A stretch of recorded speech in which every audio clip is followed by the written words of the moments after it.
Hello friends, in this lecture we will study the topic product structure, that is from MRP chapter. Okay, so in the previous lecture I have told you the components of MRP.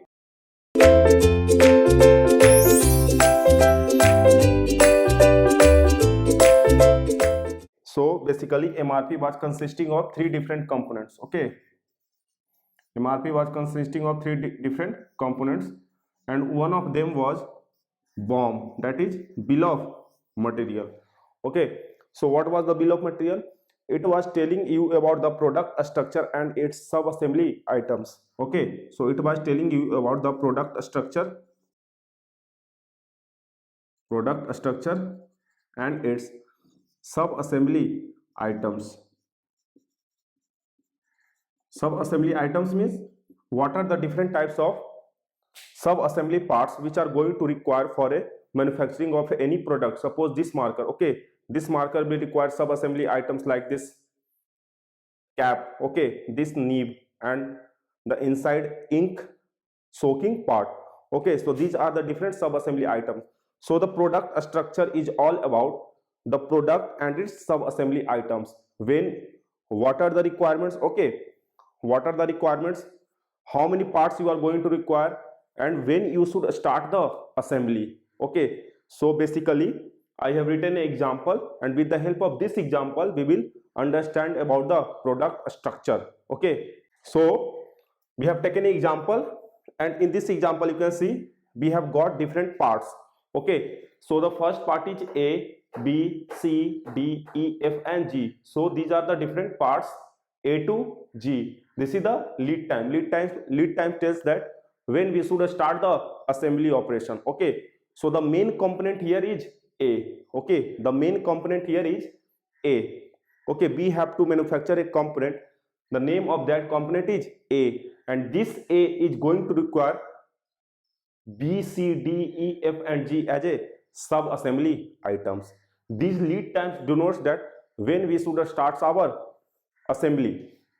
Okay, on hand, this number represents the inventory on hand, and these are the components. Basically these are the components required for manufacturing. Suppose here we have written A and the components B2, C2, B2 and C3. It means that one part of A will require two components of B and three components of C. Okay, it means for A these two are the sub assembly parts. Okay, for A these two are the sub assembly parts. So first we will make the product structure, or also known as product structure tree. So we will start with our component, that is we have got the component A. Okay, our main component is component A. Okay, first component, and see here this column we will see, we will observe this column. So it says that one A will require 2B, this A will require 2B, and how many C? 3C, like this. So like this we are representing. Okay, so basically it is a parent child relationship also. This A is the parent and B and C are the two child. Now here see, our next part is B. Okay, so for manufacturing of B, we require 2D and 2E. So this B will require 2D and 2E, like this. So here the B is the parent and D and E are the child. Okay, now this C will require 2E and 2F. So here it will require 2E and 2F. 2E and 2F. Now the D do not require anything. Here E do not require anything. Now F require 1G and 2D. Okay, it requires 1G and 2D. And now last one is G. G does not require anything. So we have made the product structure. Okay, so this diagram basically known as, okay, we can write here, this diagram represents product structure tree. product structure tree, okay, or simply product structure or product structure tree. And here the final component is a, okay, we have to make a, and for a we require this many of assembly items. So basically this label is represented at level 0, okay, this is level 0. B and C, this is represented as level 1, okay. The second level, it is known as level 2, and the last one, it is known as level 3. So this product structure has 4 different levels: level 0, level 1, level 2, and level 3. Okay, so now the question is how many of A is required. Okay, the manufacturer or the supplier will tell you that we require 50 components of A. Okay, so on the basis of that, how many of B, C, D, E, F, and G you are going to make. Okay, so the supplier will only tell that we require 50 components of A. So you have to calculate that how many different sub-assembly items we are going to require, and when we should start our sub-assembly production. Okay, so what we will do, we will suppose we have been said that we require 50 components of A. Okay, we have been said that we require 50 components of A. So now these data we do not need because we have already plotted the product structure tree. So what we will do, suppose we have been told that the question is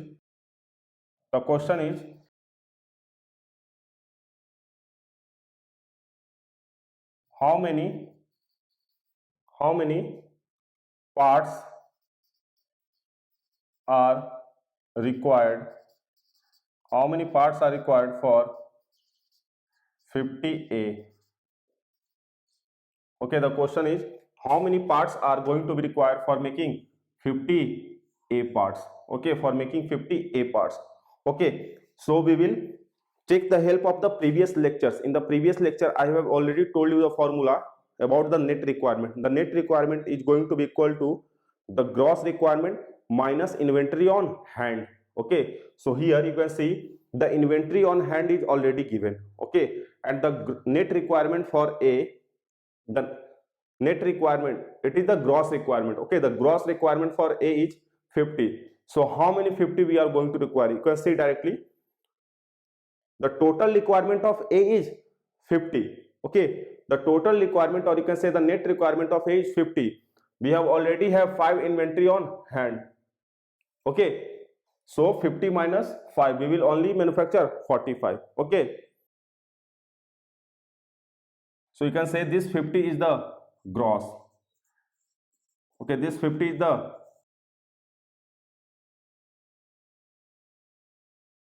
gross requirement. Okay, this 50 is the gross requirement. So we already know the formula that net requirement is going to be equals to gross minus inventory on hand. Inventory on hand, you can also add the scheduled receipt, anything. Okay, so we will apply this formula that net requirement of any item is going to be the gross requirement minus inventory on hand. So here they have told that we require 50 A's. Okay, it means the gross requirement of A is 50 items or 50 units. So we will calculate the number of B, C, D, E, F, and G on the basis of this 50. Okay, so we will first make a table.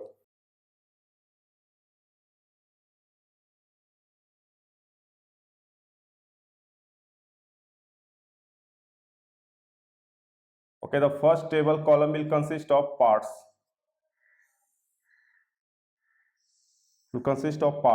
Okay, and the parts we already know that first part is A, then B, then C, then you can manufacture F, E, then D, and the last one is G. Okay, now the second column will consist of gross requirement. Okay, gross product or gross requirement.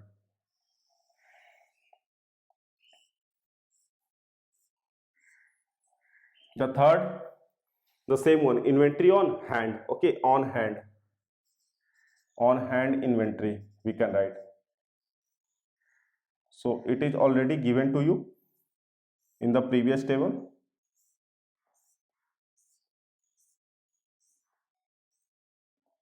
And the last one will be net requirement. Okay, by applying the formula we will calculate the net requirement of each and every sub assembly products. Okay, so on hand they have given for A, first I am going to write it here. For A it is 5, for B it is again 5, for C it is 10. Okay, I am taking the data from here.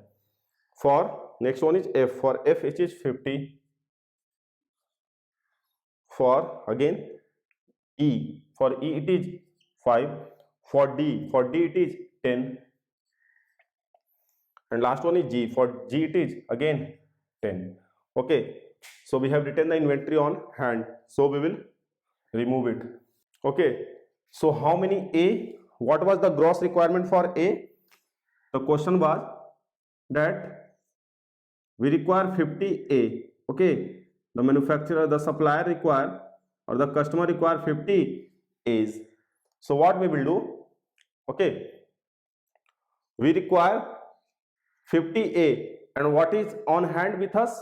We have already got in our inventory stock 5 products or 5 units of A. So what will be the net?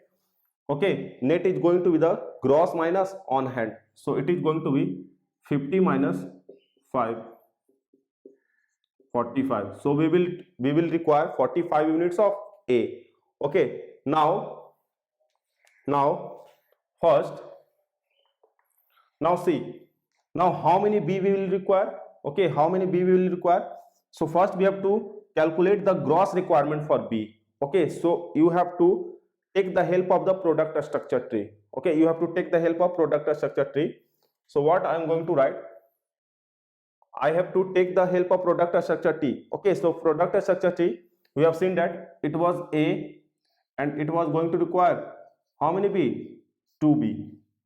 Okay, so it says that 1A requires 2B. Okay, you can write here that like this: 1A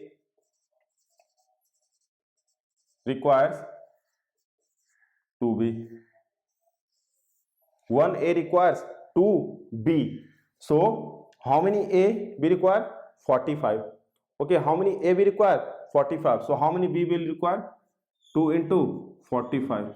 Okay, how many B will require? We will require 90 B. So what is the on hand inventory?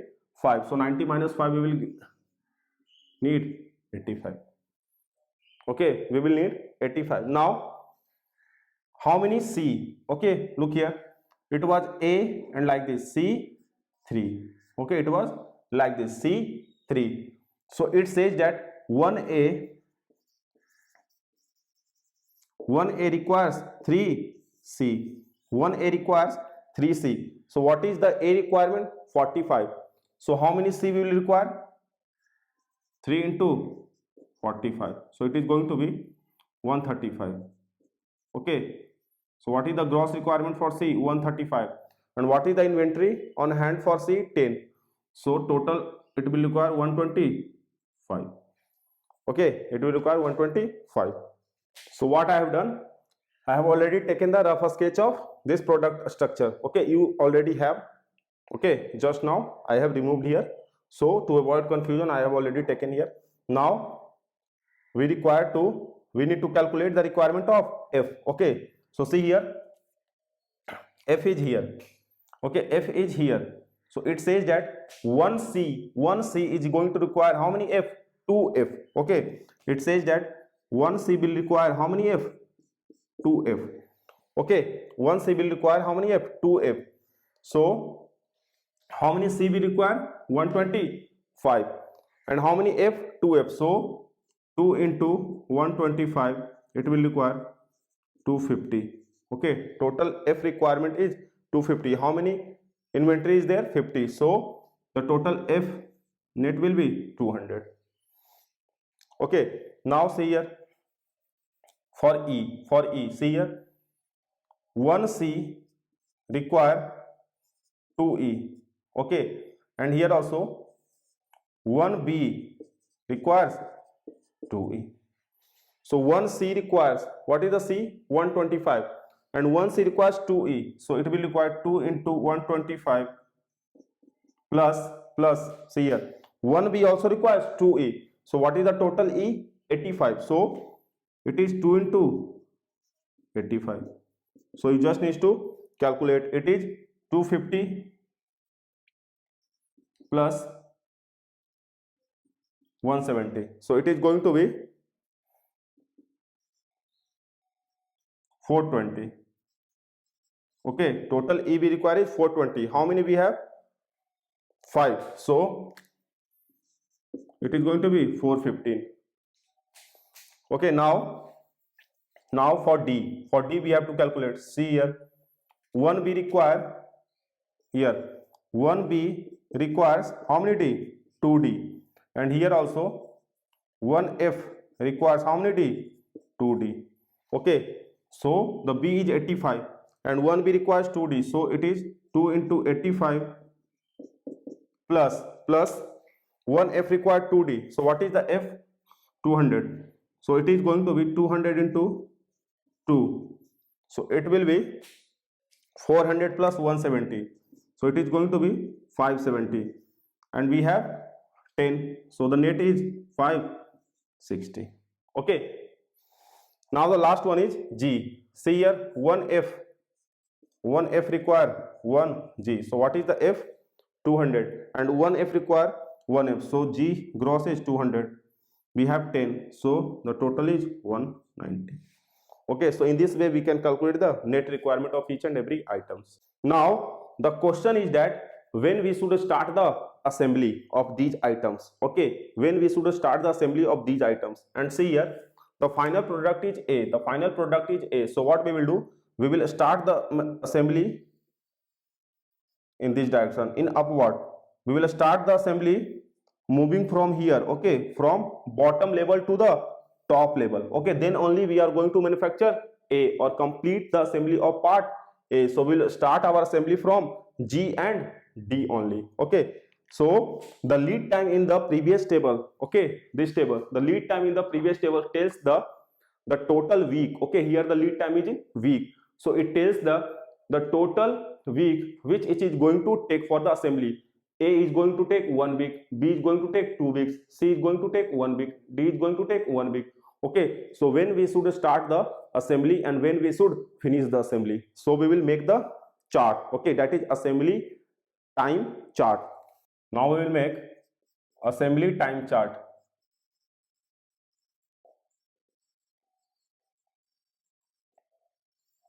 Okay, so basically we will plot a graph.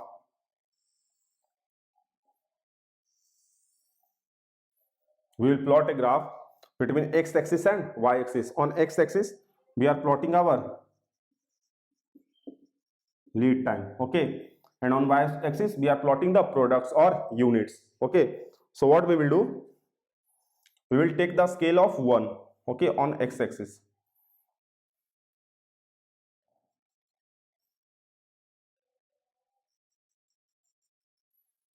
One, 2, 3, 4, 5, 6, 7, 8, 9. Okay, so we have taken the scaling of 1, 1.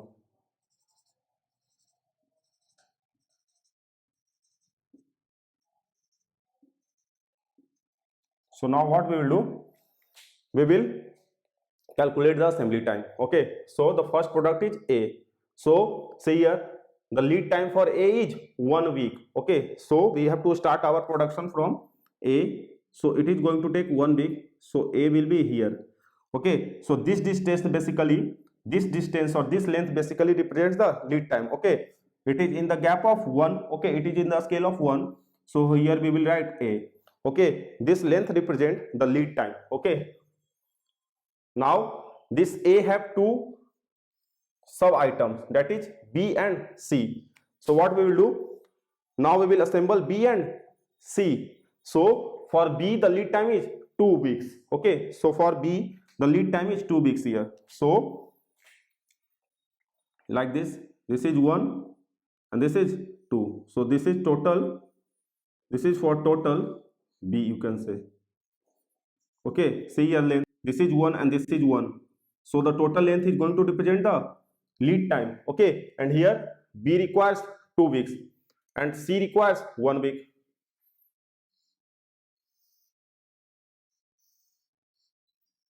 This requires 1 week. Okay, C requires 1 week. So this is C.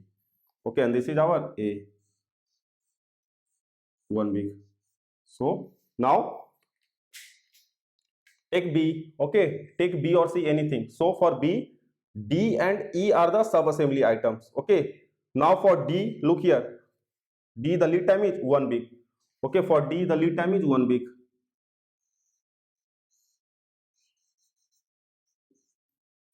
So the length represent 1 week. Okay, and the next one is E. For E, it is 2 weeks.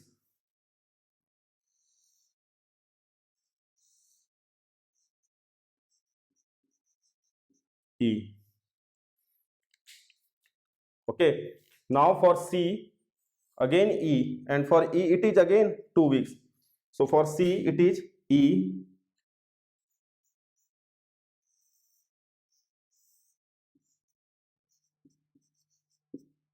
Okay, 2 weeks, and it is F. For F it is requires 3 weeks. So just plot here F. So 1, 2,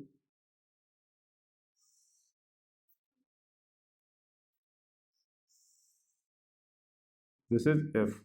Okay, this is F. Okay, this is F. So you can just make it more clear.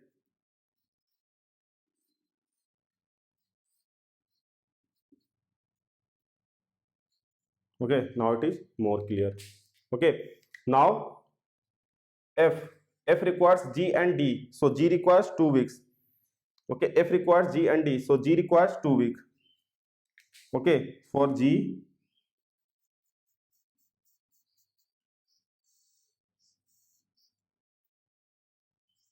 two weeks, and for D it is 1 week. So for D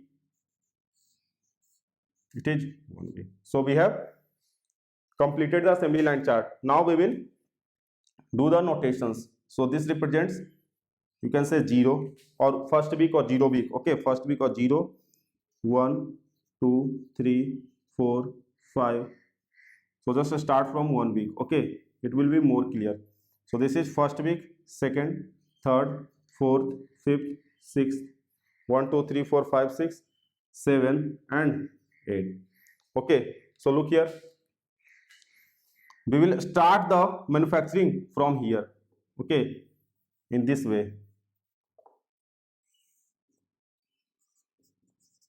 Start assembly from this direction, and we should complete the assembly by 8 weeks.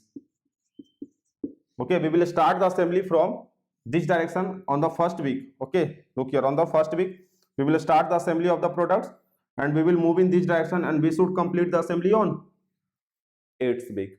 Okay, so the net requirement we have calculated for each of the items, that how many we are going to produce or assemble, and up to 8 weeks we have to complete the assembly. Okay, so final product is A. So we will start from the sub assembly items. Okay, so this is the basic structure about the product structure tree, or you can directly say it is one of the part of the bill of material. So in university examination you are going to encounter these type of question, and from the product structure. Okay, I have already told you one question in the previous year lectures. Okay, we have taken one numericals from the GATE 2020 of 1 marks. Okay, so you need to draw the product structure and you need to calculate the net requirement. Okay, so everything has been told to you. Now we are going to finish our product structure. Okay, so just go and revise this lecture. Thank you.